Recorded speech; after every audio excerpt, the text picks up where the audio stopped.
গীতাৰ অধ্যায় 18 শ্লোক নম্বৰ 62 ভগৱানে স্বয়ং কৈ আছে যে অৰ্জুন সেই পৰমেশ্বৰৰ শৰণলৈ যোৱা যাৰ কৃপাত পৰম শান্তি আৰু শাশ্বত স্থান অৰ্থাৎ সতলোক প্ৰাপ্ত হ'ব। সেই পৰমেশ্বৰ কোন হয়, ক'ত আছে, কেনেকুৱা জানিবৰ কাৰণে নিশ্চয় শুনক জগতগুৰু তত্ত্বদৰ্শী সন্ত ৰামপাল দেৱ মহাৰাজৰ অমৃত বচন সৰ্বপবিত্ৰ ধৰ্ম পবিত্ৰ শাস্ত্ৰৰ আধাৰত। সৰু জলাশয় থকা ব্যক্তিৰ হয় পুণ্যাত্মাসকল যি সময়তে গীতাৰ জ্ঞান প্ৰদান কৰা হৈ আছিল, সেই সময়ত জলাশয়ৰ পৰা, পুখুৰীৰ পৰা, হ্ৰদৰ পৰা মনুষ্যৰ জীৱন নিৰ্বাহ হৈ আছিল সকলো প্ৰাণীৰে। যেতিয়া বৰষুণ হৈছিল তেতিয়া দূৰ দূৰণিৰ পানী আহি এঠাইত জমা হৈ পুখুৰীৰ ৰূপ ধাৰণ কৰিছিল। সেই পুখুৰীৰ ওচৰে পাজৰে 20-30টা জুপুৰি বনাই লৈছিল। আগৰ দিনত এনেকৈ সৰু সৰু গাঁও নগৰ গঠন হৈছিল 50-20টা ঘৰেৰে। ওৰে জীৱন তাৰ পৰাই গা ধোৱাৰ বাবে পানী লৈছিল আৰু সেই পুখুৰীৰ পৰাই খোৱাৰ বাবেও পানী লৈছিল। তাৰ পৰাই অলপ শাক চব্জিৰ খেতিও কৰিছিল, তাৰ পৰাই খেতিত পানীও দিছিল।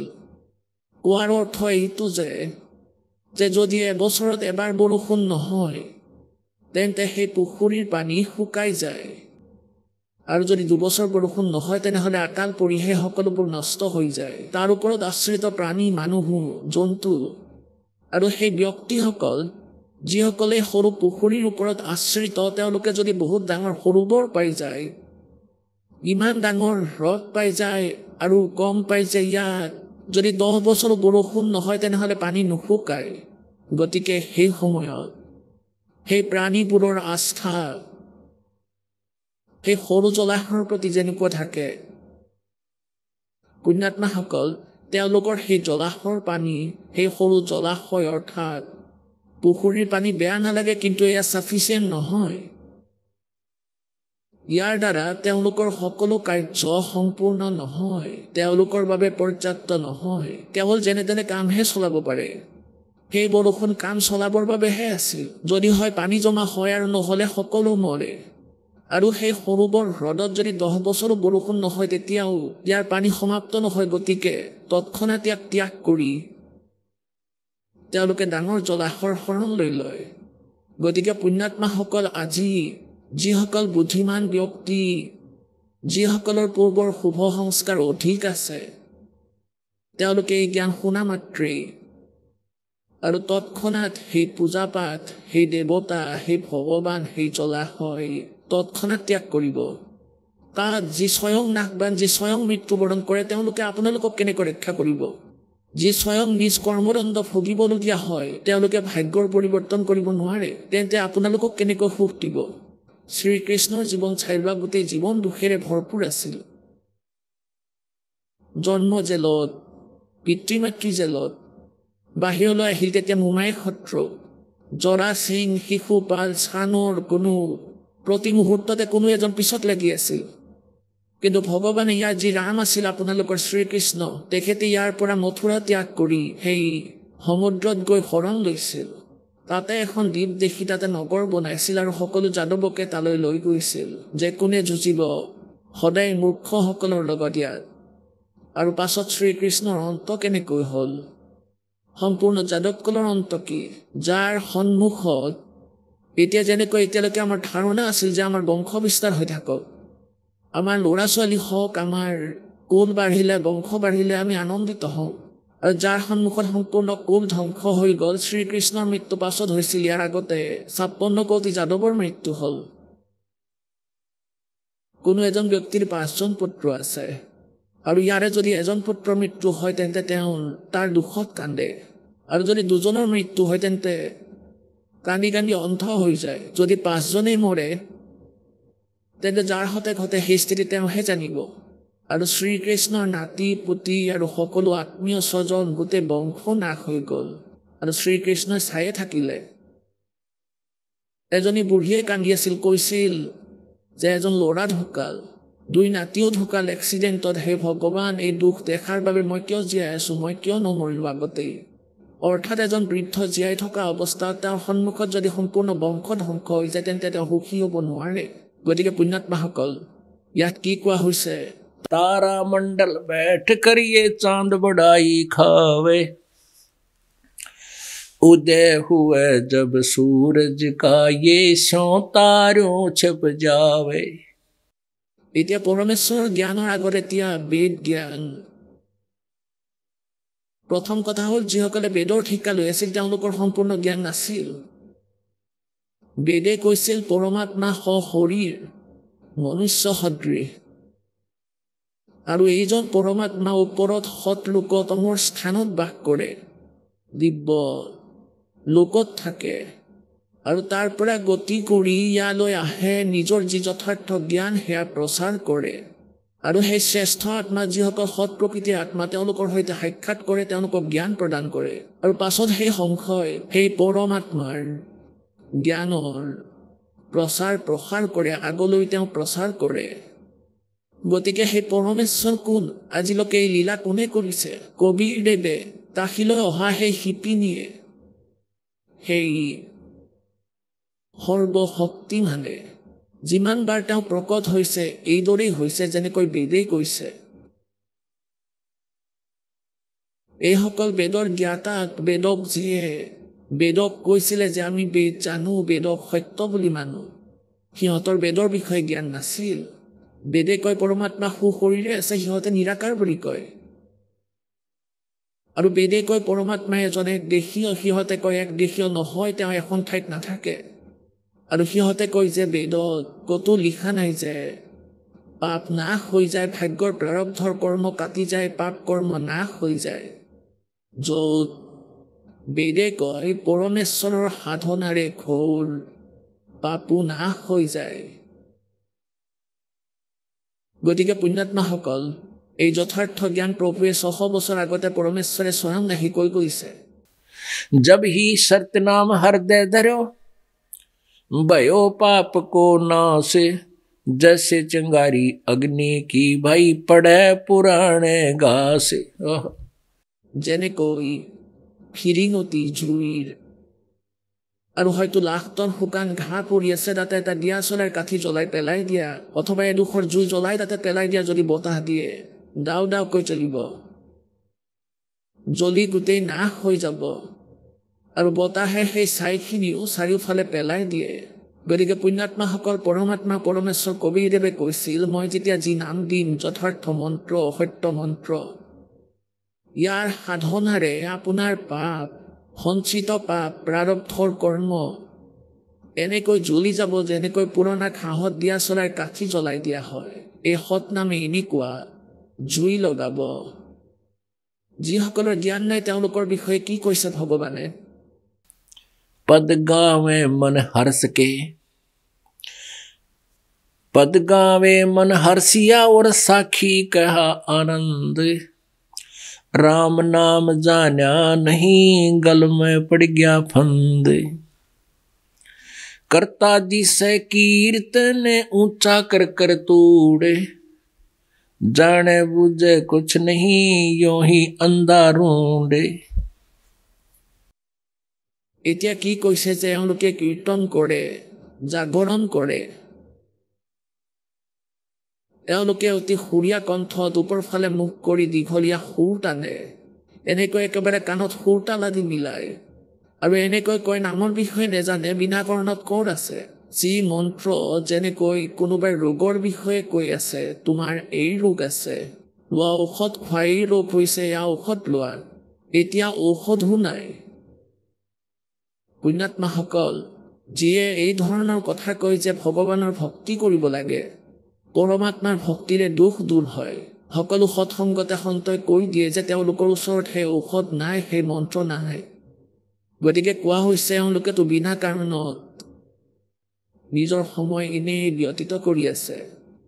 पद गाया मन हर्षिया साखी कहो आनंद, राम नाम जाना नहीं यो ही अंधा रूंडे, नाचे गावे पद कहे और ना ही नाम से हेत, कहे कबीर क्यों नीप जाइयो बीज बेहू ना खेत।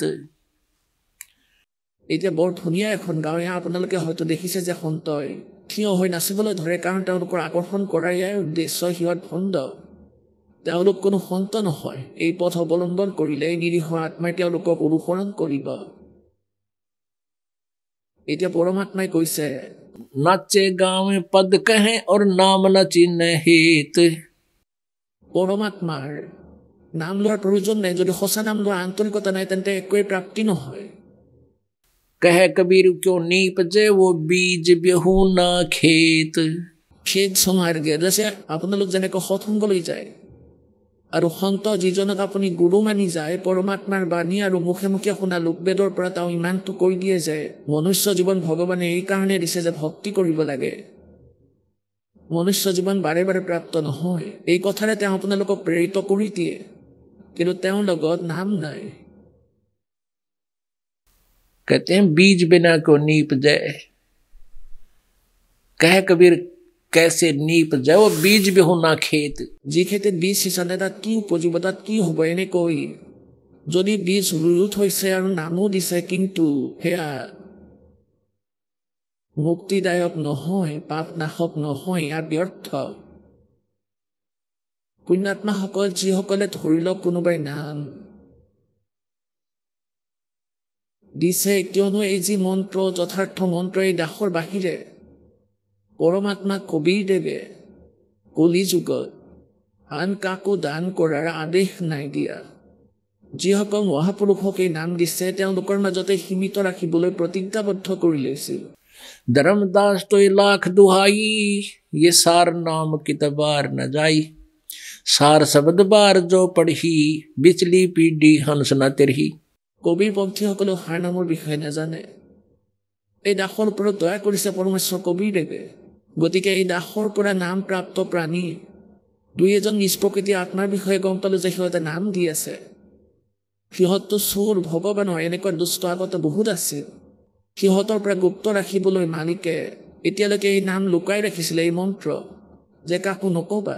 কিন্তু এতিয়া সিহঁত সফল নহ'ব, কাৰণ এতিয়া জনতা শিক্ষিত আৰু এই দাসে লাহে লাহে চিডিৰ মাধ্যমত, সৎসংগৰ মাধ্যমত আৰু পাছত আপোনালোকে শুনি আন এজনক কয়। গতিকে সিহঁতৰ দ্বাৰা সিহঁতৰ জালত যদি অজ্ঞানতাৰে ফাঁচি যায় তেন্তে তৎক্ষণতে তাৰ পৰা পলাই আহিব।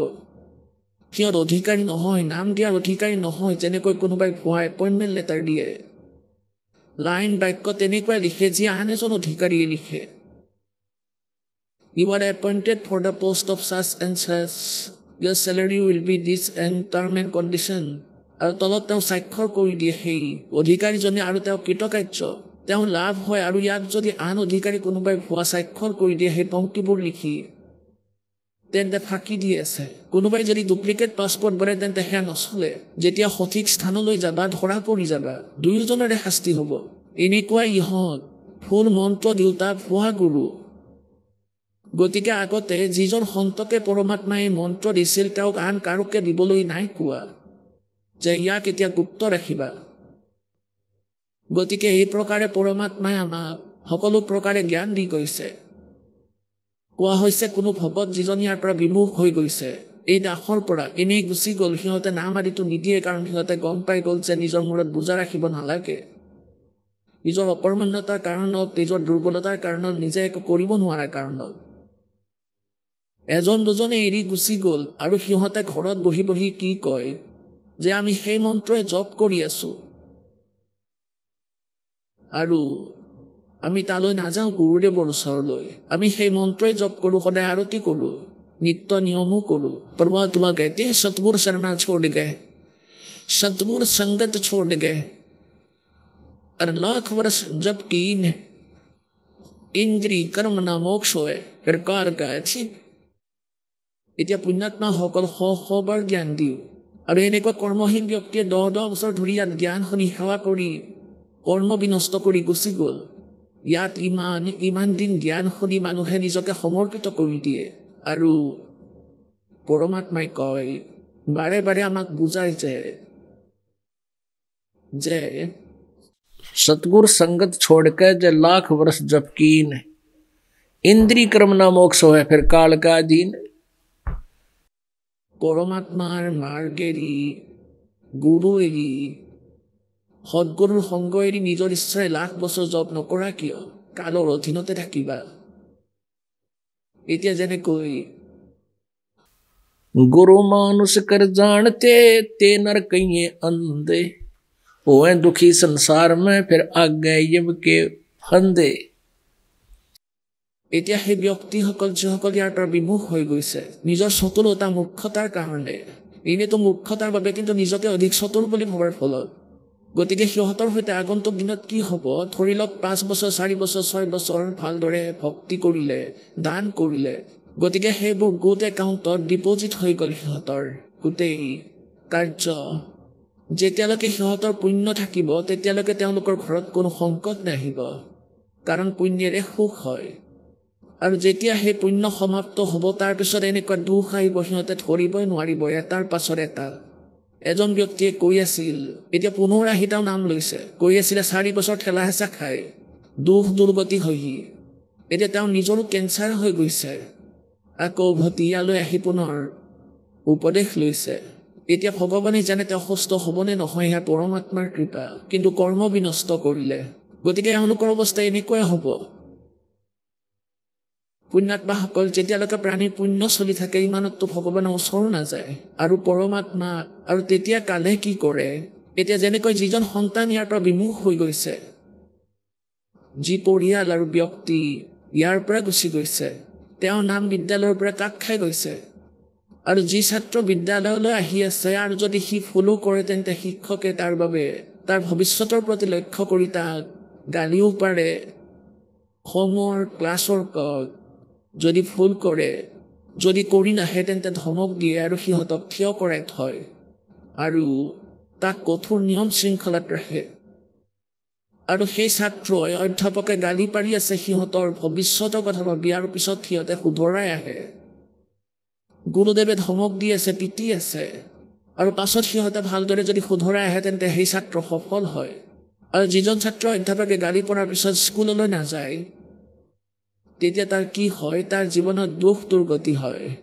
এতিয়া আমি পৰমাত্মাৰ সভা তথা স্কুলত আহোঁ আপোনালোকে এতিয়া পৰমাত্মাৰ এই মুক্তি প্ৰাপ্তিৰ জন্ম মৃত্যু ৰোগ নিৰাময়ৰ মুক্তি প্ৰাপ্তিৰ বিদ্যালয়লৈ আহি পৰিছে আৰু এই দাস ইয়াৰ শিক্ষক আপোনালোকে যদি এই মৰ্যাদা ভংগ কৰে যাৰ ফলত আপোনালোকৰ ষ্টাডিত পৰমাত্মাৰ এই অধ্যয়নত মুক্তি মাৰ্গত বাধাৰ সৃষ্টি হয় বাধাৰ সৃষ্টি কৰে তেনেহ'লে এই দাসে সিহঁতক ধমকো দিব আৰু বাৰে বাৰে তাইক দিব যে তুমি ভুল কৰিছা আৰু কেতিয়াও নকৰিবা সাৱধান যদি আকৌ কৰা পুনৰাই ইয়ালৈ নাহিবা কাৰণ ইয়ালৈ সেই ব্যক্তিয়ে আহিব যিয়ে পৰমাত্মাক চিনি পালে আৰু শুধৰাই আহিব আৰু যিয়ে নিজক শুধৰাই নাহে তেনেহ'লে নাহক আমাৰ কৰিবলগীয়া কি আছে ই কাণৰ মুখত গৈছে আমি জানো কিন্তু এই অধমে নাজানে জনাহেঁতেন তেওঁলোক নগ'লহেঁতেন গতিকে এতিয়া সিহঁতে কি কয় যে আমাৰ কোনো কষ্ট নাই আমাৰ কোনো দুখ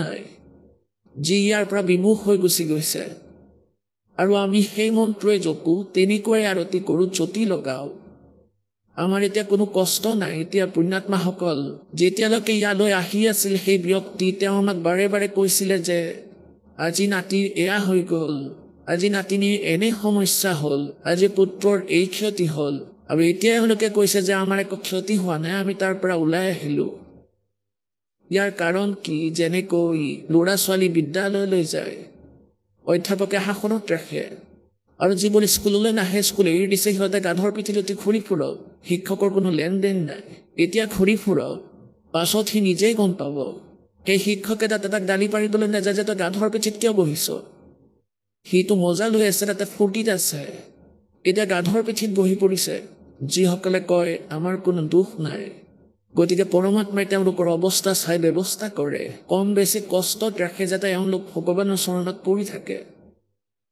গতিকে এই প্ৰকাৰে আমি আমাৰ এই মাৰ্গক সুচাৰু ৰাখিব লাগিব এতিয়া পৰমাত্মাই কি কৈছে जाके हृदय हरि नहीं और शिष शाखा की भूखे सो नर उभा सुख सी जो बनदा जारूखे কোৱা হৈছে যাৰ হৃদয়ত ভগৱান প্ৰাপ্তিৰ উদ্দেশ্য নাই আৰু সেই শাখা কি ভোগ কেৱল শিষ্য বনোৱাৰ ভোগ শেষত সিহঁতৰ সেই দুৰ্গতি হ'ব যেনেকৈ অৰণ্যত জুই লগাৰ পিছত গছবোৰ লাঠিৰ দৰে থিয় হৈ থাকে, এনেকুৱা স্থিতি হ'ব সেইসকলৰ শেষত।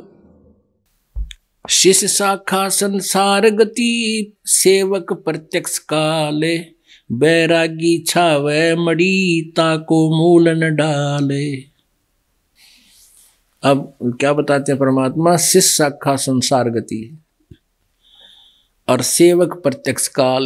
এতিয়া আপোনালোকক কৈছিলোঁ যে শিষ্য নিজৰ গুৰুক মাৰি পেলাইছিল ৭৫,০০০ টকাৰ বাবে।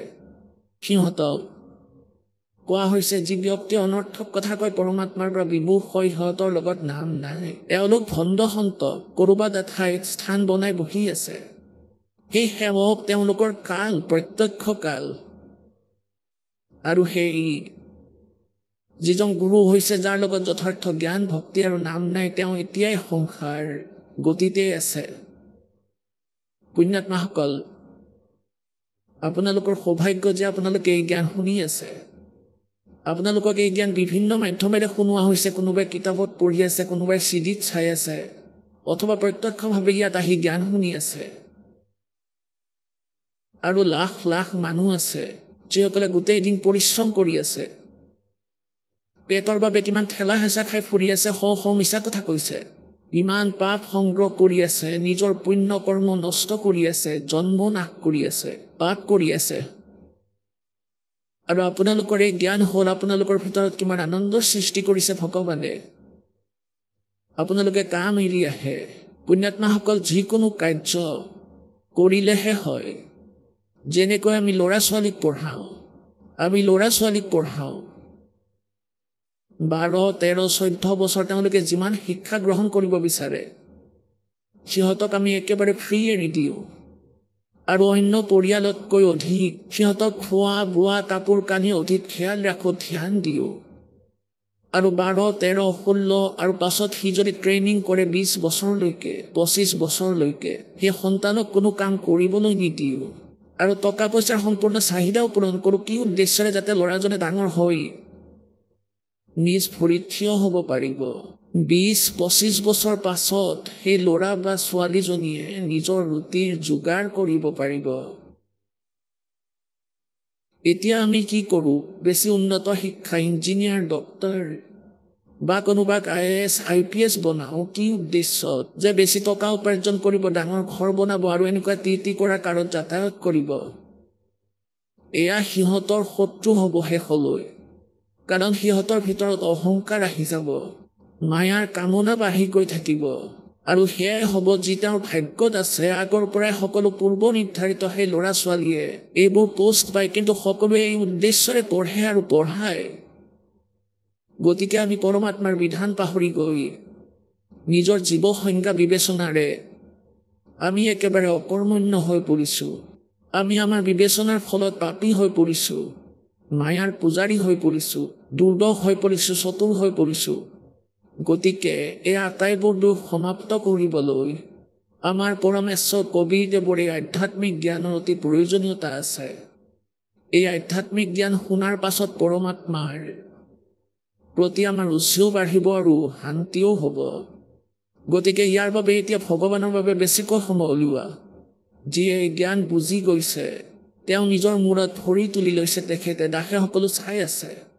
সৎসংগলৈ আহে, সেৱাও কৰে, বাকী সময়তো আহে।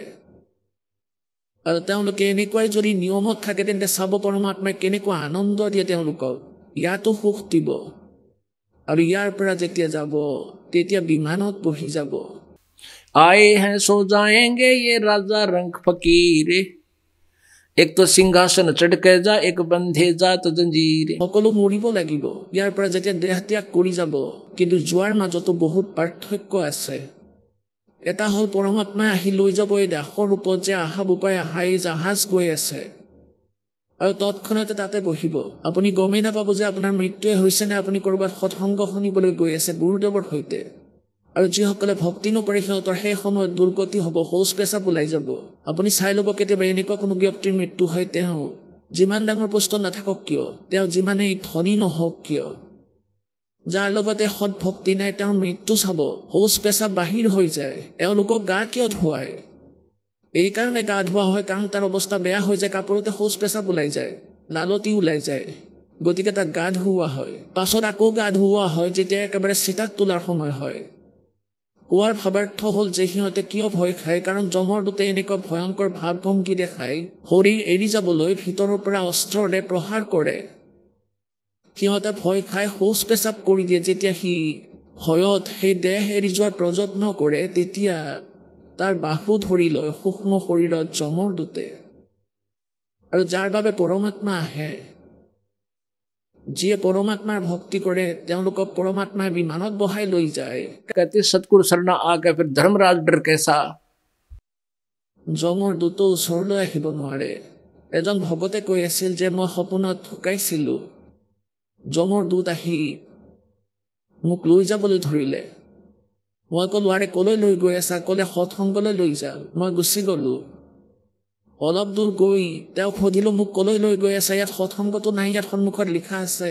যমৰাজ যমদূত সিহঁতে ক'লে তোমাক ধৰ্মৰাজৰ ওচৰত দাখিল কৰিম ইয়াৰ পাছত তোমাক পিটিব সিহঁতৰ আৰু মোৰ মাজত বিবাদ হৈছিল যে তোমাৰ আৰু মোৰ মাজত কি মিল মইতো কবীৰদেৱৰ শিষ্য হওঁ কবীৰদেৱৰ উপাসক কবীৰ আমাৰ ইষ্ট আৰু তেওঁ আমাৰ গুৰু তোমাৰ আৰু মোৰ মাজত কোনো মিল নাই ধৰ্মৰাজৰ ওচৰলৈ মই নাযাওঁ যোৱা ইয়াৰ পৰা যুদ্ধ আৰম্ভ হ'ল এজনে যুঁজি আছিল আৰু আনজনে দৌৰি ধৰ্মৰাজৰ ওচৰলৈ গৈ ক'লে এজনে আহি এনেকৈ কৈছে যে মই কবীৰদেৱৰ পূজাৰী আৰু তেওঁৰ শিষ্য এনেকুৱা আমাৰ আৰু তেওঁৰ মাজত কোনো মিল নাই আমাৰ সৈতে কাজিয়া কৰি আছে ধৰ্মৰাজে ক'লে তাক এৰি দিয়া মোক মাৰিব খুজিছা যাবলৈ দিয়া ইয়ালৈ তেওঁক কিয় আনিছা কোৱাৰ লগে লগে তেওঁক এৰি দিলে সিহঁতে আৰু দ্বিতীয়জনো পলাল মই যেতিয়া পুনৰ দেহত প্ৰৱেশ কৰিছিলোঁ তেতিয়া মোৰ মুখৰ পৰা ঘাম ওলাই আছিল মুখ শুকাই গৈছিল ডিঙি শুকাই গৈছিল আৰু গোটেই শৰীৰ কঁপি আছিল ঘামি আছিলোঁ ফটকে উঠিলোঁ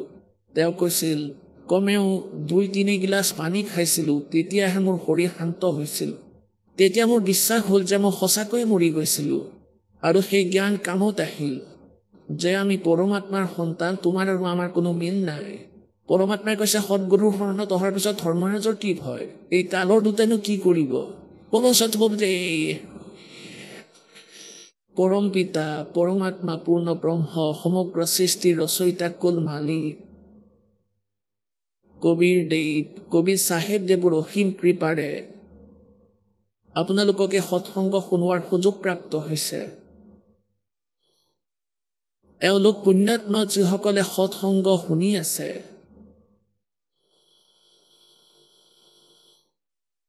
আজি কলিযুগত কোনো মানুহৰ হাতত সময় নাই কোনো মানুহৰে হাতত একেবাৰে টাইম নাই এনেকুৱা সময়ত আপোনালোকৰ হাতত টাইম আছে পৰমাত্মাই আপোনালোকৰ ওপৰত দয়া কৰিছে এই কালৰ জাল আপোনালোকৰ হৃদয়ৰ পৰা নমাই আনিছে আপোনালোকে বুজি পাইছে কিন্তু আপোনালোকৰ পূৰ্বজন্মৰ সংস্কাৰ আপোনালোকৰ পূৰ্বজন্মৰ যিসমূহ পাপ আছিল জন্মান্তৰৰ সেয়া অধিক পৰিমাণৰ কম নহয় আৰু আপোনালোকৰ ভক্তি শূন্য এই কলিযুগত আহি পোৱাৰ কাৰণে একেবাৰে সীমিত হৈ পৰিছে কাৰণ সত্যযুগ ত্ৰেতা দ্বাপৰত এইসকল পুণ্যাত্মাৰ পুণ্য প্ৰায় শেষ হৈ যায় সেই তিনিও যুগৰ ভিতৰত প্ৰাণী বেছি দুখী নহয় সত্য যুগত মানুহৰ লাখ বছৰৰ আয়ুস আছিল এতিয়া বিচাৰ কৰক পুণ্যাত্মাসকল সেই লাখ বছৰৰ জীৱনো আমি সকলোৱে পাৰ কৰিছোঁ মনুষ্য জীৱন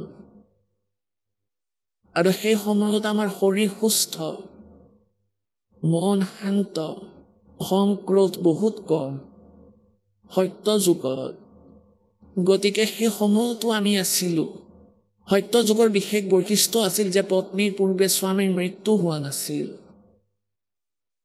পিতৃৰ পূৰ্বে পুত্ৰৰ মৃত্যু হোৱা নাছিল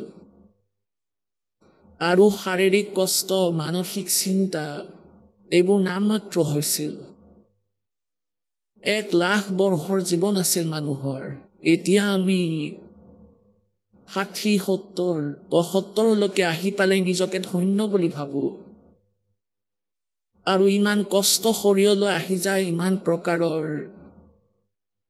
বাধাই শৰীৰক আৱৰি ধৰে এই কলি যুগত। এতিয়া আমি এয়া ভাবোঁ যে পৰমাত্মা মৃত্যু হৈ যাওক, কিন্তু ঠিক ঠাকভাৱে যাতে হয়। আগতে যেতিয়ালৈকে আমি ডেকা হৈ থাকোঁ 50 বছৰ বয়সলৈকে, তেতিয়া ভাবোঁ যে এতিয়া যাতে নমৰোঁ। আৰু মনত এনেকুৱা ভাৱ আহে যে আমি এতিয়া নমৰিম। আৰু যেতিয়া 70 বছৰ পাৰ কৰি লয় প্ৰাণীয়ে কলি যুগত, তাৰপিছত তেওঁ কেতিয়াবা আঁঠুৰ বিষ, কেতিয়াবা মূৰৰ বিষ, কেতিয়াবা ভৰিৰ বিষ, কেতিয়াবা দাঁত দুৰ্বল হয়, কেতিয়াবা আকৌ আন ধৰণৰ বেমাৰ যেনে খোজকাঢ়িব নোৱাৰা, বহু প্ৰকাৰৰ বাধাই আৱৰি ধৰে, চকুৰে দেখা নোপোৱা। শৰীৰত কেৱল মাথো হাড় অৱশিষ্ট থাকে। আকৌ গম পাওঁ যে সেই ব্যক্তি এনেকুৱা বেমাৰগ্ৰস্ত হৈ বৃদ্ধাৱস্থাত ভুগি আছে। কাৰোবাৰ কাহিনী শুনো যে তেওঁ ইমান দিন ধৰি ভুগি কষ্ট পাই হাহাকাৰ কৰি মৃত্যুবৰণ কৰিছে। গতিকে আজি কলি যুগত আমি এই ভাবোঁ যে পৰমাত্মা ভালে ভালে যাতে মৃত্যুবৰণ কৰোঁ, মৃত্যুৰ কোনো অবজেকশ্যন নাথাকে, একেবাৰে কম। এয়া আশাটো থাকে যাতে এতিয়া নমৰোঁ, এতিয়া চাগে আৰু জীৱন বাকী আছে। কিন্তু বেছিভাগ এই সমস্যা আহি পৰে পৰমাত্মাই ঠিক ঠাক জীৱন, এই শ্বাস সম্পূৰ্ণ হয়, আমাৰ সময় সম্পূৰ্ণ হওক। আৰু যেতিয়া আমি সত্য যুগত আছিলোঁ, সত্য যুগততো শেষ নিশ্বাসলৈকে জীৱন বৰ সুস্থ সবল আছিল, অতি সহজতে শৰীৰ ত্যাগ কৰিছিল। পূৰ্ব পুণ্য ইমান ভাল হয়, যেনেকৈ আপোনালোকে ইয়াতো 1-2জন প্ৰাণী দেখিছে যে যিসকলে না কোনো ভক্তি কৰে, না কোনো ধৰ্ম পুণ্য কৰে, আৰু মৃত্যু 50-65 বছৰ বয়সত এনেকৈ হৈ যায় যে ৰাতি টোপনি গৈছে আৰু ৰাতিপুৱা মৃত অৱস্থাত পাইছে। অতি সহজতে, কোনো কষ্ট নাই, কোনো কষ্ট নাছিল, কোনো ৰোগ নাছিল, তেওঁ মৃত্যুবৰণ কৰিছে। তেওঁ কোনো কষ্টই নাপালে, কাৰণ তেওঁৰ আগৰ পুণ্য আছিল, কিন্তু সেই আটাইবোৰ ফিনিছ হৈ গ'ল, শেষ হৈ গ'ল। অহা জনমত তেওঁ কোনো পশুজনীত যাব, তেতিয়া আৰু শান্তি একেবাৰে নাই, বহুত কষ্ট অসুবিধা হ'ব। গতিকে কোৱাৰ ভাৱাৰ্থ হ'ল যে আমি লাখ বছৰ জীৱন যাপন কৰি আমি এই সংসাৰত মানৱ ৰূপত আছিলোঁ। আকৌ ত্ৰেতা যুগত 10,000 বৰ্ষ, 10,000 বৰ্ষলৈকে সেই আয়ুস থাকে। আৰু ত্ৰেতাত 1000 বছৰলৈকে, য'ৰ পৰা ষ্টাৰ্ট হয় 1000 বছৰলৈকে, আৰু এণ্ড হয় তাত 200-300 বছৰৰ আয়ুস বাকী থাকে। দ্বাপৰ যুগত, কলি যুগত 200, 215, 30ৰ পৰা আৰম্ভ হয়, আৰু ইয়াৰ অন্ত 15-20 বছৰত সমাপ্ত হৈ যায়। কলি যুগত মানুহৰ আয়ুস হ'ব 20 বছৰ, ঘূৰ কলি যুগৰ ফালে, শেষৰ ফালে কলি যুগৰ। আৰু 5 বছৰীয়া ছোৱালীয়ে সন্তান জন্ম দিব, ল'ৰা ছোৱালী হ'ব। আৰু 15 বছৰ বয়সতে সকলোৱে মৃত্যুবৰণ কৰিব, প্ৰায় মৃত্যু হৈ যাব। যেনেকৈ আজিকালি 75 বছৰ, 80 বছৰ যেনে তেনে মানুহ জীয়াই থাকে। গতিকে সেই সময়ত এনেকুৱা হ'ব যে 20 বছৰৰ আয়ুস থাকিব, আৰু 15 বছৰ বয়সতে অধিকাংশ মানুহে মৃত্যুবৰণ কৰিব। আৰু 15 বছৰ বয়সৰ ভিতৰতেই ডেকাও হ'ব, ল'ৰা ছোৱালীও হ'ব, আৰু মৃত্যুবৰণো কৰিব। গতিকে ই 15-20 বছৰো বেছি যেন লাগিব, যেনেকৈ আমি এতিয়া 100 বছৰক ভাবোঁ। আজি যিসকল 20-22 বছৰৰ ল'ৰা ছোৱালী আছে, সিহঁতক যদি কোনোবাই এনেকৈ কয় যে ভাই তোমাৰ 80 বছৰ আয়ুস আছে, কাৰোবাক হাত দেখায়, তেতিয়া আনন্দিত হয়, মুখত হাঁহি আহি যায়। আৰু যেতিয়া 80ৰ ওচৰা ওচৰি আহে, তেতিয়া ভাবে যে হে ভগৱান, আৰু 10 বছৰ বেছি আয়ুস দি দিয়ক। যদি শৰীৰ সুস্থ থাকে, অসুস্থ অৱস্থাত নকয় মোক আয়ুস দিব, তেতিয়া কয় হে ভগৱান, মই যাতে ভালে ভালে মৰোঁ, কষ্ট যাতে নাপাওঁ।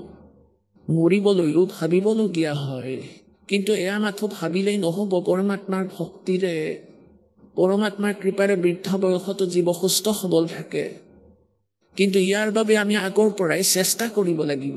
কাৰণ আমাৰ এই কালে এনেকুৱা ব্যৱস্থা কৰি ৰাখিছে, এটা বিশেষ ধাৰণা বনাই ৰাখিছে সাধাৰণ মানুহৰ মাজত।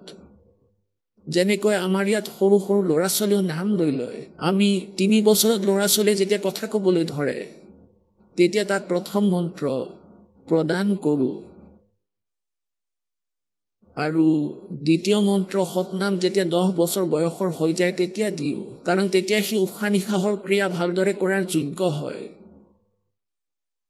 আৰু সাধাৰণ মানুহৰ ধাৰণা কি, যেনেকৈ কোনো 40 বছৰীয়া ব্যক্তি অথবা 20 বছৰীয়া, 15-25 বছৰীয়া ল'ৰা বা ছোৱালী, আৰু তাক কোনো গাঁৱৰ মানুহে যদি কয়, গাঁৱৰ মানুহক কয়, ভাই মই শৰণ লৈ আছোঁ, কি এতিয়াই কি তোমাৰ নাম লোৱাৰ সময় হৈছে জানো? ভক্তিটো বৃদ্ধাৱস্থাত কৰিব লাগে। এতিয়া বৃদ্ধাৱস্থাত যেনেকৈ ভক্তি কৰিবা মনেই জানিব। গোটেই জীৱন বেয়া কাম কৰিলা 50-60 বছৰ ধৰি, তেন্তে ক'ৰ পৰা সুখ হ'ব? তেতিয়া কেৱল দুখেই দুখ হ'ব। কোনোবাৰ পুতেক ঠুকাব, কাৰোবাৰ ছোৱালী বিধৱা হৈ যাব, কাৰোবাৰ সমস্যা হ'ব, নিজৰ শৰীৰতে কিমান অসংখ্য বেমাৰে বাহ ল'ব। গতিকে পৰমাত্মাই কৈছে ভাল দিন পাৰ হৈ গ'ল। कबीर दुख में सुमरण सब करे, सुख में करे ना कोई। जय सुख में सुमरण करे तो दुख काहे को होवे। कबीर सुख में सुमरण किया नहीं, फिर दुख में करते याद। कहे कबीर ता दास की, फिर कौन सुने फरियाद।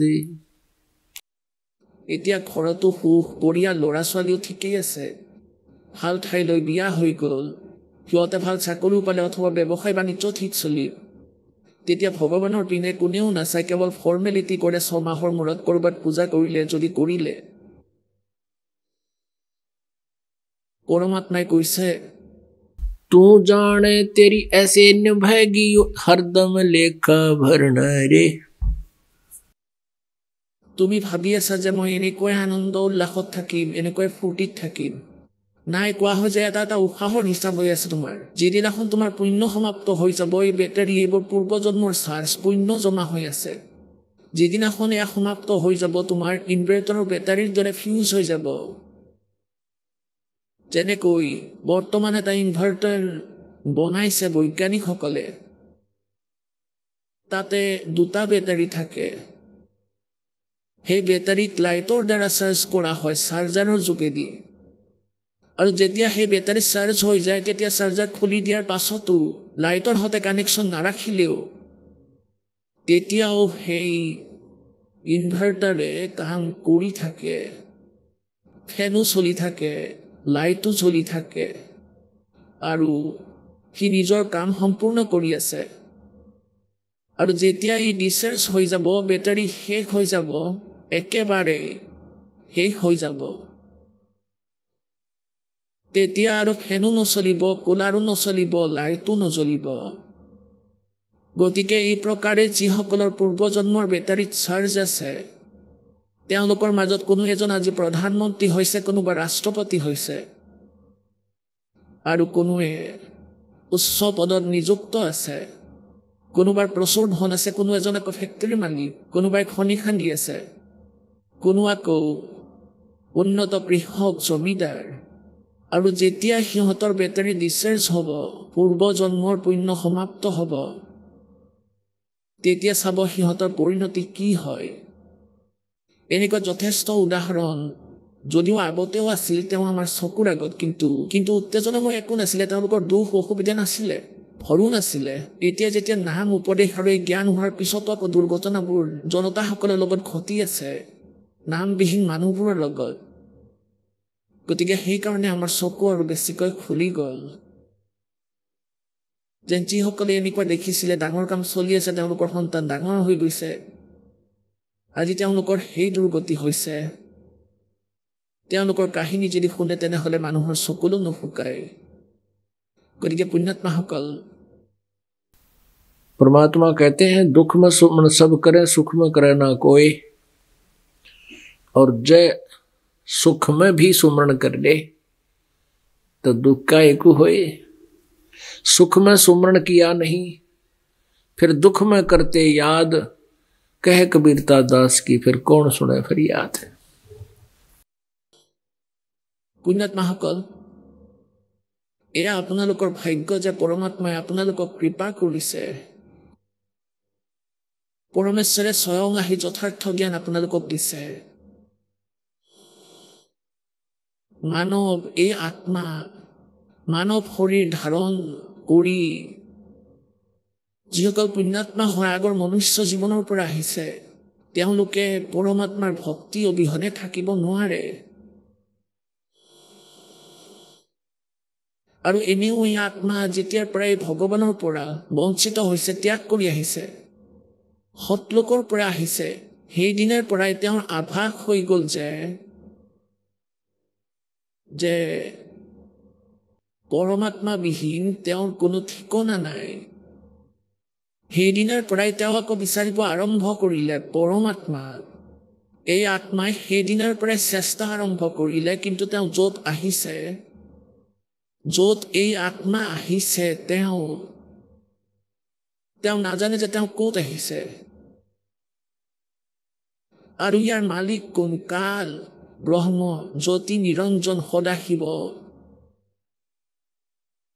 কালৰূপী ব্ৰহ্ম তেওঁ আমাক প্ৰতাৰিত কৰি আছে, সত্যৰ লগত পৰিচয় হ'বলৈ দিয়া নাই। তেওঁৰ উদ্দেশ্য এইটো যে তেওঁলোকে নিজৰ মালিকৰ বিষয়ে যেন কোনো তথ্য জানিব নোৱাৰে। আৰু সেইকাৰণে ঋষি মহৰ্ষিসকলে এটা জ্ঞানহীন থিয়ৰী বনাই দিলে, সিদ্ধান্ত ল'লে যে জন্ম মৃত্যু কেতিয়াও সমাপ্ত নহয়, জন্ম মৃত্যুটো হৈয়ে থাকিব। গীতাৰ উদাহৰণ দি বুজাইছে যে এই প্ৰাণীয়ে যেতিয়া এটা শৰীৰেৰে সেই সময়তে আন এটা শৰীৰ তৈয়াৰ হৈ যায়, যেনেকৈ এক পতংগ থাকে, পতংগ এনেকৈ চলে। পিছৰ ভৰিটো উঠাই আকৌ আগত ৰাখে, আকৌ পাছৰ দাঁতৰ দৰে সিহঁতৰ আগত পিছত ভৰি থাকে। আঠ ঠেং সন্মুখৰ ঠানিত থৈহে সেই পতংগই পিছ ঠেং উঠাই আহে। অৰ্থাৎ ই যেতিয়া ইয়াৰ পৰা শৰীৰেৰে, তেতিয়া আগতেই তাৰ নেক্সট জীৱনটো তৈয়াৰ হৈ থাকে। সেয়ে কোৱা হয়, কিয় চিন্তা কৰি থকা, জন্মটো হৈয়ে থাকিব। গতিকে এনেকুৱা উদাহৰণ দিছিলে। আজি এতিয়া মনুষ্য জীৱন, পাছলৈ গাধৰ তৈয়াৰ নিজে নিজে হৈ আছে, কিয়নো ভক্তি ভালদৰে কৰা নাই। সেই তৈয়াৰী শৰীৰ এওঁতো পাবই পাব, অথবা ভূত হৈ যাব, কিছুদিন প্ৰেত হৈ যাব, কিছুদিন আকৌ স্বৰ্গৰ দেৱতা হৈ যাব পাৰে, কিয়নো ভাল পুণ্য কৰিছা হয়তো। কিন্তু তত্ত্বজ্ঞানৰ অভাৱত আমি পৰমাত্মাৰ বিধানৰ লগত একেবাৰে অপৰিচিত হৈ পৰিছো। পুণ্যাত্মাসকল, আগৰ সৎসংগত আপোনালোকক কৈছিলো যে এই প্ৰাণীবোৰে দুই প্ৰকাৰেৰে মানৱ শৰীৰ প্ৰাপ্ত কৰে। এটাটো টাৰ্ণ ৱাইজ তেওঁ মানৱ শৰীৰ প্ৰাপ্ত কৰে, 84 লাখ যোনি ভোগ কৰি এটা মনুষ্য জীৱন তেওঁ কম্পালচৰি লাভ কৰে। তেওঁ পৰমাত্মা কবিৰদেৱে এই কালক এটা আদেশ দি ৰাখিছে, নহ'লেতো তেওঁ এটা জন্মও নিদিলে হয় মনুষ্য। কাৰণ তাৰ সকলোতকৈ ডাঙৰ বিপদজনক হ'ব পাৰে, মনুষ্য প্ৰাপ্ত কৰি তেওঁ মালিকক পাব পাৰে। এই মনুষ্য জীৱনত এইটোৱে এটা ডাঙৰ বিশেষত্ব। অন্যথা পৰমাত্মাই মনুষ্য শৰীৰৰ বিষয়ে কি কৈছে? गर्भ ना करे रे गंवारा, जो बन धन पावना दिन चारा जी। কি কয় পৰমাত্মাই? के पशु के चाम की तो जूती बन जा नौबत और नगारा, नरदेही किसे काम न आवे या जड़बुझ हो जा छारा। কোৱা হয় পশুৰ চামৰাৰে জোতা বনোৱা হয়। নৌবত আৰু নাগাৰা, এই ৰজাসকলে নাগাৰা বজাইছিলে আৰু বহু প্ৰকাৰৰ ঢোলক ইত্যাদি ইয়াৰে ছাল লগাই ইয়াৰ প্ৰয়োগ কৰিছিলে। लेकिन नरदेही किसी काम नहीं आवे। এইটো ছাই হ'ব, ব্যৰ্থ হয়, ইউজলেছ। অৰ্থাৎ যিসকলে ভক্তি নকৰে, পৰমাত্মাৰ সৎ সাধনা নকৰে, সেই মনুষ্য শৰীৰ ইমান ইউজলেছ হয়, ইমান ব্যৰ্থ, বহুতকৈও বেছি। পশুৰ চামৰা পৰ্যন্ত কামত আহে, কিন্তু ইয়াৰ চামৰা একো কামত নাহে। আৰু ইয়াৰে পৰমাত্মা প্ৰাপ্তি হ'ব পাৰে। সেইকাৰণে ইয়াক সকলোতকৈ উত্তম শৰীৰ অৰ্থাৎ চোলা বুলি ক'লে। গতিকে পুণ্যাত্মাসকল, আপোনালোকৰ এই জ্ঞান প্ৰাপ্ত হৈছে, আপোনালোকৰ পুণ্যৰ কোনো গণনা নহয়। আৰু এটাতো এনেকুৱা টাৰ্ণৱাইজ জীৱন লাভ কৰে মনুষ্যই, আৰু এটা লাভ কৰে যেনেকৈ একেৰাহে আপোনাৰ কেইবাবাৰো জন্ম হ'ব পাৰে মনুষ্যই। আপোনালোকৰ আগৰ পুণ্যৰ বাবে, আগৰ পুণ্যতাৰ কাৰণেও আপোনালোকৰ কণ্টিনিউৱাছলি 2, 4, 10, 20, 50, 100 বাৰ পৰ্যন্ত মনুষ্য জীৱন পাব পাৰে। তেনেহ'লে ইয়াৰ লাভ কি? যেনে এতিয়া মই প্ৰায় 60 বৰ্ষৰ হৈছোঁ এই দাস।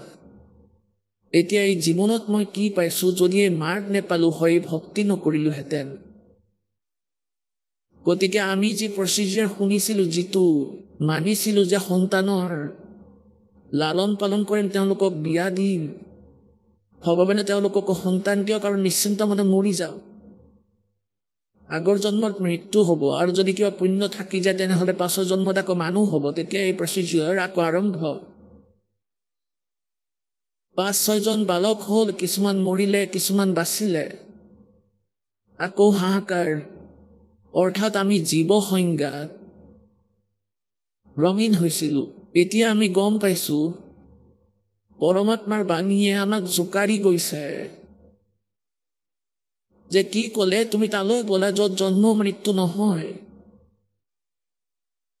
मन तू चल रे सुख के सागर, जहाँ शब्द सिंधु रत्नागर।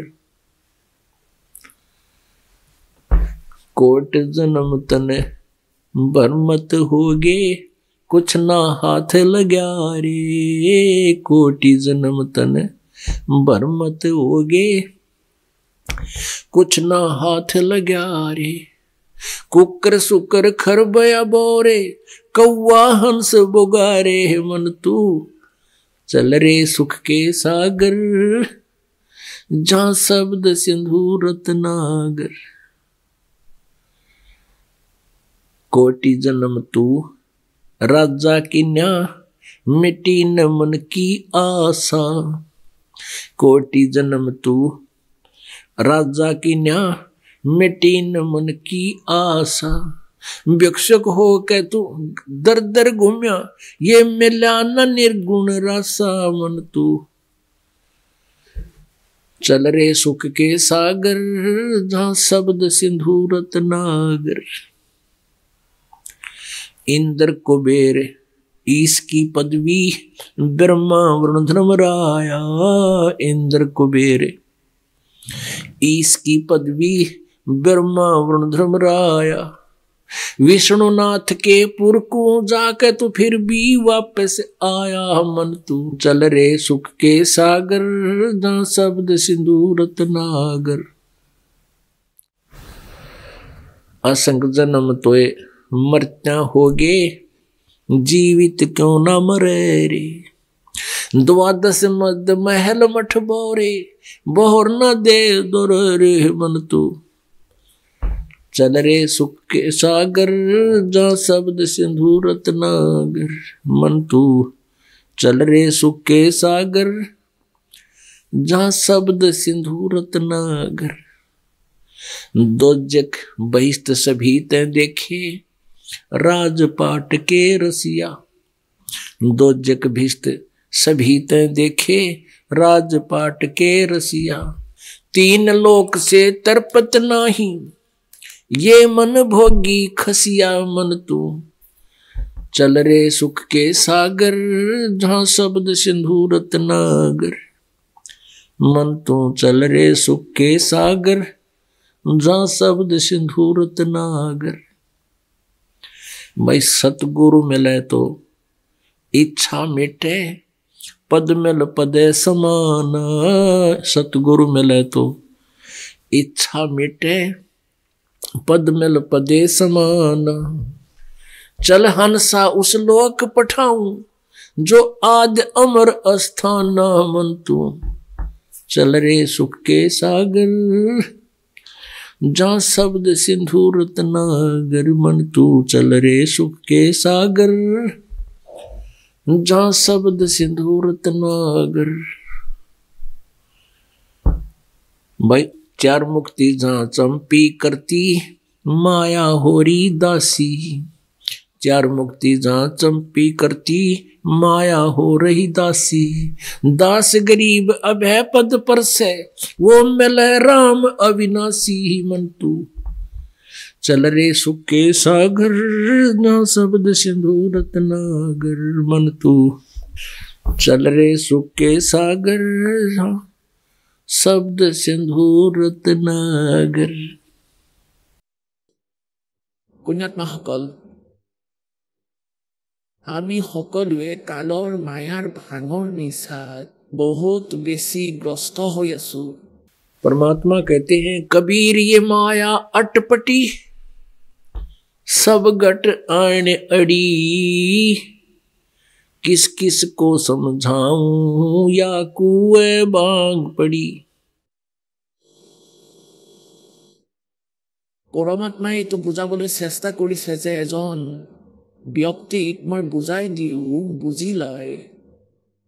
আকৌ সেই একেটা কথাতেই দ্বিতীয় চনে কয়, কোনে দেখিছে ভগৱান? ব্ৰহ্মা বিষ্ণু মহেশ্বৰৰ ওপৰত আমি আৰু একো শুনাই নাই। ক'ত লিখা আছে? কিয় বিপথে পৰিচালিত কৰি আছে? এতিয়া পৰমাত্মাই এইটোতে কৈছিলে যে अब किस किस न समझाऊं या कुआ बांग पड़ी। এতিয়া মালিক আছিলে তেওঁ 600 বছৰ আগতে কবিৰ পৰমেশ্বৰ দেই। আহক আমি এতিয়া সেই শ্ৰদ্ধালুসকলৰ অনুভৱবোৰ জানো, যিসকলে জগতগুৰু তত্ত্বদৰ্শী সন্ত ৰামপাল দেৱ মহাৰাজৰ পৰা দীক্ষা প্ৰাপ্ত কৰিছে তথা তেওঁৱেই কোৱা ভক্তি মাৰ্গ এওঁলোকে অৱলম্বন কৰি আছে। নমস্কাৰ ছাৰ। নমস্কাৰ ছাৰ। কি নাম আপোনাৰ? মোৰ নাম দীক্ষিত ফৰছৱাল। মই জাতিৰ নজফগড় দিল্লীত থাকোঁ। ৰেডিমেড গাৰ্মেণ্টছৰ জিন্সৰ হ'লচেলৰ কাম আছে মোৰ। ছাৰ, সন্ত ৰামপাল দেৱ মহাৰাজৰ পৰা নাম দীক্ষা লোৱাৰ আগত আপুনি কি ভক্তি সাধনা কৰিছিল? মই হনুমানদেৱ আৰু কৃষ্ণদেৱৰ ভক্তি কৰিছিলোঁ। মোৰ হনুমানদেৱত আস্থা আছিল আৰু মই মঙলবাৰে ব্ৰত ৰাখিছিলোঁ। প্ৰত্যেক মঙলবাৰে মই মন্দিৰলৈ গৈছিলোঁ, হনুমান মন্দিৰলৈ, তাতে প্ৰসাদ দিছিলোঁ, ব্ৰত ৰাখিছিলোঁ। আৰু মোৰ এনেকুৱা দৃঢ় বিশ্বাস আছিল, মোৰ জ্বৰ উঠিলেও পুৱা উঠি গা পা ধুই মই হনুমান চালিচা পঢ়িছিলোঁ, বেমাৰ হ'লেও সকলো কৰিছিলোঁ, এইবোৰ কৰিছিলোঁ। ছাৰ, হনুমান দেৱৰ ভক্তি কৰি কৰি আপুনি কি কি লাভ প্ৰাপ্ত কৰিলে? হয়, লাভটো মই একো প্ৰাপ্ত কৰা নাই, ওলোটাকৈ লোকচানহে হৈছিলে। যেনে ঘৰত প্ৰেত বাধা, বেমাৰ হোৱা। মই 1-2 বছৰ বেমাৰত পৰি আছিলোঁ। মোক জ্বৰে নেৰিছিলেই। মোৰ চকুত সমস্যা হৈছিলে, মই অপাৰেশ্যন কৰাইছিলোঁ। অপাৰেশ্যন কৰাৰ পিছত চকুৰে পানী পৰি আছিলে। মোৰ ইমান সমস্যা হৈছিলে, দুখতে কান্দিছিলোঁ, ঘৰৰ মানুহৰ ওপৰত চিঞৰিছিলোঁ, একো লাভ হোৱা নাছিল মোৰ। ছাৰ, আপুনি যে ক'লে হনুমানৰ ভক্তি কৰাৰ পিছতো ভূত বাধা আহিলে, আপোনাৰ ঘৰত অশান্তি হ'ল, চকুৰ দৃষ্টিশক্তি কমি গ'ল, গতিকে সন্ত ৰামপাল দেৱ মহাৰাজৰ বিষয়ে আপুনি কেনেকৈ গম পালে? এটা সময়ৰ কথা, এবাৰ মই বজাৰলৈ গৈছিলোঁ। বজাৰত এখন মোবাইলৰ দোকানলৈ গৈছিলোঁ। ৰিচাৰ্জ কৰাবৰ বাবে মই ভিতৰলৈ গ'লোঁ। তাতে মই এখন জ্ঞান গংগা নামৰ কিতাপ থকা দেখিলোঁ। প্ৰথম পৃষ্ঠাখন যেতিয়া মই খুলি চালোঁ তেতিয়া মোৰ অলপ আচহুৱা লাগিল। কবিৰ চাহেবৰ বাণী আছিল আৰু বাকী সাৰাংশ আছিল। মই চাব বিচাৰিছিলোঁ যে এনেকুৱা কি আছে কিতাপত, যে বাণী এটা দুটা আৰু সাৰাংশ ইমান। সেই কিতাপখন মই ঘৰলৈ নিলোঁ, মই সেইখন পঢ়িলোঁ আৰু পঢ়াৰ পিছত তাৰপিছত মই পাছফালে চালোঁ যে ইয়াৰ এড্ৰেছ ক'ৰ, যাব লাগিব, এবাৰ চাব লাগিব যে কি ক'ব বিচাৰিছে সন্ত ৰামপাল দেৱ মহাৰাজে। তাৰপিছত মই হিচাৰলৈ গ'লোঁ, বৰবালাত, আৰু তালৈ গৈ মই নাম দীক্ষা ল'লোঁ 2 ফেব্ৰুৱাৰীত 2014। আৰু তাৰপিছত তাতে সন্ত ৰামপাল দেৱ মহাৰাজৰ দৰ্শন কৰিলোঁ আৰু 3 দিন সৎসংগ শুনিলোঁ। সেই সৎসংগ শুনি মই অলপ জ্ঞান বুজি পালোঁ। মই গম পালোঁ যে আমি আজিলৈকে যে সাধনা কৰি আছিলোঁ সেয়া শাস্ত্ৰৰ বিৰুদ্ধ, সেয়া সকলোবোৰ সাজি কোৱা কথাহে আছিল। যিবোৰ সন্ত ৰামপাল দেৱ মহাৰাজে কৈ আছে সেয়া শাস্ত্ৰ অনুকূল সাধনা, শাস্ত্ৰৰ পৰা কৈ আছে, যিটো স্তম্ভ কৰি দিয়াৰ কথা আছিল মোৰ বাবে। ছাৰ সন্ত ৰামপালদেৱ মহাৰাজৰ পৰা নাম দীক্ষা লোৱাৰ পিছত আপোনাৰ কি কি লাভ প্ৰাপ্ত হ'ল? ছাৰ প্ৰথম লাভটো মই এইটো প্ৰাপ্ত কৰিলোঁ যে মোৰ চকুৰে যে পানী পৰি আছিল, যি কোনো বদমাছে মোৰ ওপৰত কিবা কৰিছিলে, সেই পানী পৰা বন্ধ হৈ গ'ল। আৰু বাকী যে ঘৰত অশান্তি আছিলে, বাৰ বাৰ এক্সিডেণ্ট হৈ গৈছিলে, ভূত বাধা আছিলে, সেয়াও শেষ হৈ গ'ল। আৰু তাৰোপৰি মোৰ পত্নীৰ লগতো মোৰ কাজিয়া হৈছিলে, তাৰপিছত তাইও নাম উপদেশ ল'লে, তাইৰো ভূত বাধা আছিলে। তাইৰ ভূত বাধা আছিলে বুলি মই গমেই পোৱা নাছিলোঁ। ডক্তৰৰ ওচৰলৈ লৈ গৈছিলোঁ, ডক্তৰেও কৈছিলে কোনো বেমাৰ নাই। তাই মূৰত ধৰি চিঞৰি আছিলে আৰু ডক্তৰসকলে মানা কৰি দিছিলে। আনকি দীনদয়ালৰ দৰে ডাঙৰ ডাঙৰ হস্পিটেললৈ লৈ গৈছিলোঁ মই, আৰু প্ৰাইভেটলৈও গৈছিলোঁ। সূৰ্যক্ৰেণ নামৰ হস্পিটেল এখনো আছে ইয়াত ডাঙৰ, তালৈকে লৈ গৈছিলোঁ। ধৰিবই পৰা নাছিলে। MRIও কৰাইছিলোঁ, বাকী যি টেষ্ট আছিলে সেইবোৰো কৰাইছিলোঁ। তেওঁলোকে ক'লে একো সমস্যা নাই, এওঁৰ ঘৰলৈ লৈ যোৱা। তাৰপিছত সন্ত ৰামপালদেৱ মহাৰাজৰ ওচৰলৈ লৈ গৈ মই ক'লোঁ যে পৰমাত্মা দয়া কৰক, আপুনিয়ে ঠিক কৰিব পাৰিব। সন্ত ৰামপালদেৱ মহাৰাজৰ দয়াত সেই বেমাৰো ভাল হ'ল, ঘৰৰ অশান্তিও দূৰ হ'ল, আৰু মোৰ পত্নীৰ ভূত প্ৰেতৰ বাধাও আঁতৰ হ'ল। আৰু মোৰ বেমাৰ এটা আছিলে, মই 1 বছৰ 2 বছৰলৈকে বেমাৰত পৰি থাকিছিলোঁ। গতিকে সন্ত ৰামপালদেৱ মহাৰাজৰ দয়াত যে মই 1-2 বছৰলৈকে যে বেমাৰত পৰি আছিলোঁ, সেই বেমাৰো মোৰ কাট খালে, মই আৰু কেতিয়াও বেমাৰত নপৰিলোঁ। আৰু এটা চমৎকাৰ আছে, এদিন মই ৰাস্তাৰে গৈ আছিলোঁ কিবা কামত, তেতিয়া হঠাৎ এখন বাইক আহিল আৰু বাইকখনে মোক খুন্দা মাৰি দিলে। আৰু বাইকখন ইমান বেগেৰে আহিছিল যে মই বহুত বেয়াকৈ দুখ পাইছিলোঁ, বহুত বেছি বেয়াকৈ। মই যেতিয়া চালোঁ তেতিয়া বাইক আগলৈ গুচি গৈছিল, আৰু মই নিজকে চালোঁ, দেখি মই স্তম্ভ হৈ গ'লোঁ যে মই দেখোন ক'তোৱে দুখ পোৱা নাই। এয়াও সন্ত ৰামপালদেৱ মহাৰাজৰ দয়া আছিল যে মই বাচি গ'লোঁ। ছাৰ সন্ত ৰামপালদেৱ মহাৰাজৰ পৰা নাম দীক্ষা লোৱাৰ পিছত আপুনি বহুত লাভ প্ৰাপ্ত কৰিলে, গতিকে জনসাধাৰণক আপুনি কি বাৰ্তা দিব বিচাৰে? ছাৰ, মই জনসাধাৰণক বাৰ্তাটো দিব নোৱাৰোঁ, কিন্তু হাতযোৰ কৰি বিনম্ৰ অনুৰোধ জনাব পাৰিম যে মোৰ যি কষ্ট আছিল, সেই কষ্টবোৰ মোৰ দূৰ হ'ল। গতিকে আপোনালোকেও সন্ত ৰামপালদেৱ মহাৰাজৰ শৰণলৈ আহক, আৰু তেওঁৰ যি শাস্ত্ৰ অনুকূল সাধনা সেয়া আপোনালোকেও কৰক। সেয়া কৰিলে আপোনালোকৰো কষ্ট দূৰ হ'ব, আৰু সকলোৰে যি ঘৰৰ সমস্যা আছে দূৰ হ'ব। গতিকে আপোনালোককো প্ৰাৰ্থনা জনাইছোঁ যে আপোনালোকে সন্ত ৰামপালদেৱ মহাৰাজৰ পৰা নাম দীক্ষা লওক আৰু নিজৰ কষ্ট দূৰ কৰাওক। ছাৰ, আপুনি ক'লে যে যদি দুখৰ পৰা পৰিত্ৰাণ পাব বিচাৰা তেন্তে সন্ত ৰামপালদেৱ মহাৰাজৰ পৰা নাম দীক্ষা লৈ ভক্তি কৰিব লাগে। কিন্তু আজি বহুত মানুহ এনেকুৱাও আছে যাৰ ওচৰত গাড়ী, পইচা, ঘৰ আছে আৰু পৰিয়ালত সুখো আছে। তেন্তে সন্ত ৰামপালদেৱ মহাৰাজৰ পৰা নাম দীক্ষা লৈ তেওঁলোকে কিয় ভক্তি কৰিব? তেওঁলোকৰো যাৰ ঘৰ, বাৰী, সম্পত্তি আছে, সকলো আছে, তেওঁলোকে ভক্তি কৰিবহে লাগে। কাৰণ পৰমাত্মাই কয় আমাৰ পূৰ্বজন্মৰ উপাৰ্জনৰ বাবে আমি এই সকলোবোৰ পাওঁ, আৰু কেতিয়া তেওঁলোকৰ ওপৰত বিপদ আহে তেওঁলোকৰ সকলো শেষ হৈ যায় চকুৰ আগতেই, কোনে জানে। গতিকে সৎভক্তি কৰিব লাগে সন্ত ৰামপালদেৱ মহাৰাজৰ পৰা লৈ, কিয়নো পৰমাত্মা কবিৰ চাহেবৰ বাণী আছে, দুখত সকলোৱে স্মৰণ কৰে, সুখত কোনেও নকৰে। যদি সুখত স্মৰণ কৰা, দুখ কিয়নো হ'ব তোমাৰ? আহিবলগীয়া যি কষ্ট আছে সেই কষ্টৰ পৰা বাচিবলৈ আমি সৎভক্তি সন্ত ৰামপালদেৱ মহাৰাজৰ পৰা নাম দীক্ষা লৈ কৰিব লাগে।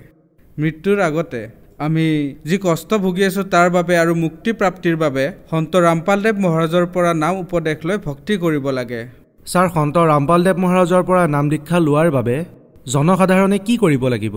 আজি বিভিন্ন চেনেলত সন্ত ৰামপালদেৱ মহাৰাজৰ মংগল প্ৰবচন আহে, আৰু সেই সময়ত সৎসংগ দি থকা সময়ত তলত এডাল লাইন আহি থাকে য'ত কেইবাটাও মোবাইল নম্বৰ লিখা থাকে, যি নম্বৰত আমি যোগাযোগ কৰি আৰু ওচৰৰ নাম দীক্ষা কেন্দ্ৰত গৈ আমি নাম দীক্ষা প্ৰাপ্ত কৰিব পাৰোঁ।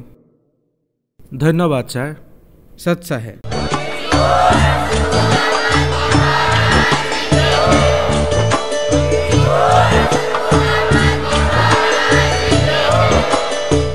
আপুনি শুনি আছিলে জগতগুৰু তত্ত্বদৰ্শী সন্ত ৰামপালদেৱ মহাৰাজৰ মংগল প্ৰবচন।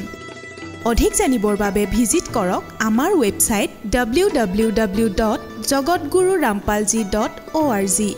সন্ত ৰামপালদেৱ মহাৰাজৰ শুভ আশীৰ্বাদত সমগ্ৰ বিশ্বতে 500তকৈও অধিক নাম দীক্ষা কেন্দ্ৰ আছে, য'ত সন্ত ৰামপালদেৱ মহাৰাজৰ দ্বাৰা বিনামূলীয়া নাম দীক্ষা দি থকা হৈছে। আপোনাৰ নিকটৱৰ্তী নাম দীক্ষা কেন্দ্ৰৰ ঠিকনা জানিবলৈ সম্পৰ্ক কৰক 8222880541।